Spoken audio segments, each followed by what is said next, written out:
world had turned into a wasteland of desolation. A sinister virus had turned the once thriving cities into graveyards, the streets echoing with the shuffling footsteps of the undead. Civilization had crumbled, and the remnants of humanity were now locked in a perpetual battle for survival against the relentless tide of zombies. I was an old man, a survivor of a bygone era, left to wander through the remnants of a world that had lost its vibrancy.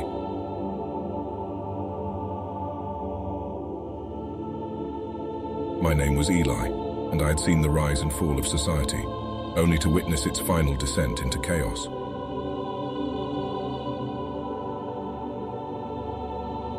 With the passing years, my body had grown frail, but my spirit remained unyielding. I had lost everyone I held dear, all consumed by the pandemic. I was alone, left to navigate this new world in solitude. Amidst the ruins, I found solace in the most unexpected of places. The tops of skyscrapers. The towering buildings that once symbolized human achievement were now eerie remnants of a forgotten era. But it was there, on those desolate rooftops, that I found a sanctuary for my soul.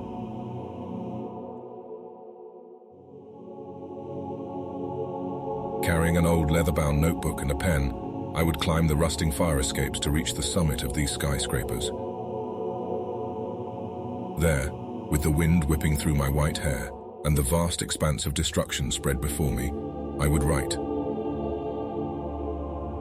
My poems became my companions, my silent confidants in a world that no longer had ears to listen. As the sun dipped below the horizon, casting hues of orange and red across the decaying cityscape, I would put pen to paper, weaving verses that captured the melancholy of the world around me. My words held the pain of loss, the yearning for the past, and the bittersweet beauty that remained amidst the chaos.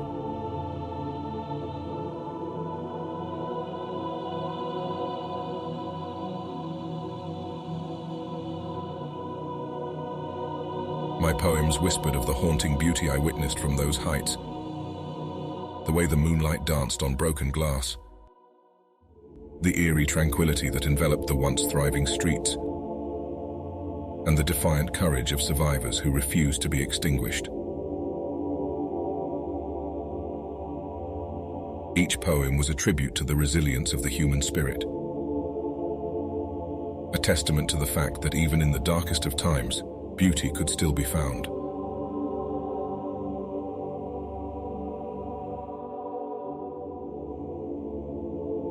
My rooftop sanctuary became a place where I could momentarily forget the dangers that lurked below.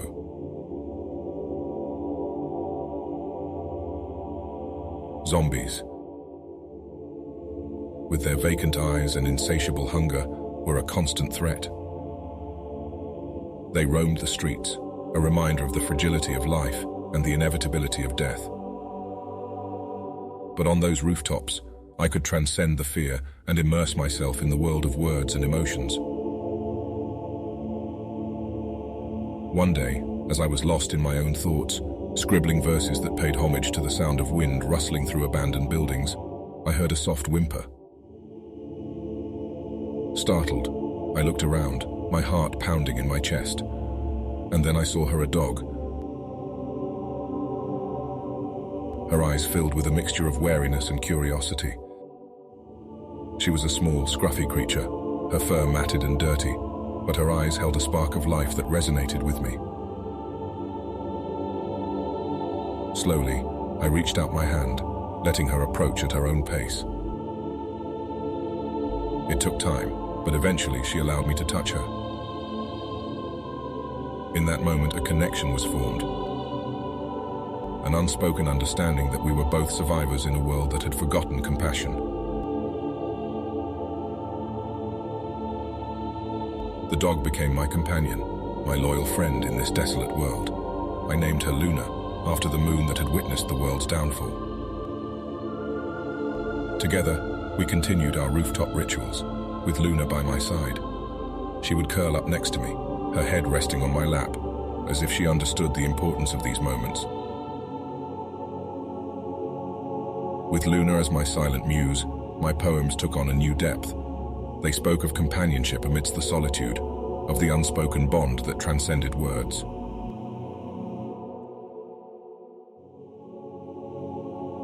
Through my verses, I celebrated the joy of having a loyal friend to share the silence, to listen to the echoes of the past, and to gaze at the stars that still flickered in the night sky.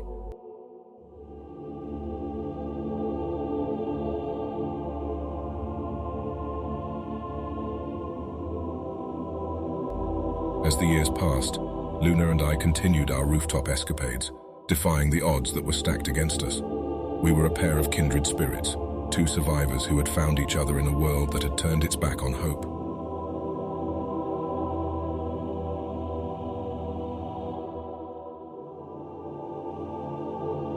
Through my poems, I shared our story, the story of an old man and his faithful dog finding solace and companionship in the most unlikely of places.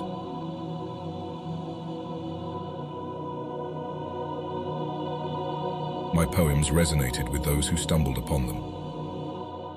Survivors passing through the city would discover my words, tucked away in crevices and corners, and find a glimmer of hope amidst the despair.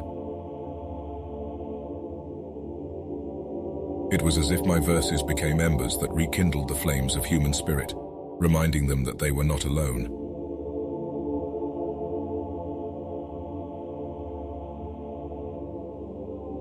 In the end, amidst the ruins and the relentless threat of the undead, my poems became a legacy, a testament to the power of words to transcend time and circumstance. And as Luna and I watched the sunrise one last time from our rooftop haven, I knew that our story, our verses, would live on, carrying with them the echoes of a lonely old man's journey through a zombie apocalypse.